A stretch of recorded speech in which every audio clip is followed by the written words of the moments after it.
Ama-functions. Isitolo seyithombe sibiza ama-customer u-29 cent isithombe sisinye. Amakhasimende amasha kulesitolo sibanika u$3 we-discount. Bhala-ke ifunction ezokhombisa ukuthi isikhasimende elisha lizokhokha malini uma linezithombe eziwu-X eziyiprintile.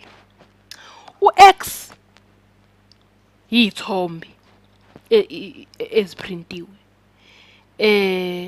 U-Y yinani elikhokhwayo. Elikhokha yikhasimende. Sizothi-ke u-Y u-0.29 u-0.29 cent njalo. U-Y 29 cent.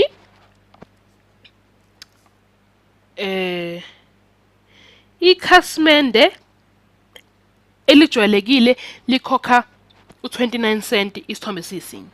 So ithombe means u-X, ikhasimende elingajwayelekile lizokhokha u-X times 29 cent. Ikhasimende elisha lizokhokha u-29 cent times X minus 3 ngoba phela lithole lo $3 of free we-discount. Basibuza ukuthi ikhasimende elisha lizokhokha malini. Sibhalile-ke la ukuthi 29 cent minus 3. Lena-ke ifunction yethu. Kodwa inkinga uma ikhasimende lethu lithenga izithombe ezincane kuno-10, asithi u-order izithombe eziwu-10. Lokho kusho sinika u-X equals 10 times 29 cent. Lowo osinika u$2.90 minus 3 sithole u-minus 10. Ngeke sikwazi ukuthola u-minus 10 ngoba isitolo ngeke sikwazi ukukhokhela umuntu ozothenga into. Sizothi-ke ikhasimende elisha lizokhokha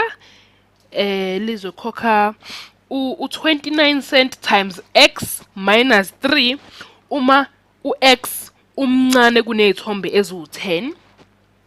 Ebese ikhasimende likhokha u-0 uma izithombe zinkulu kuno-10 noma zingawona ncane kuno-10.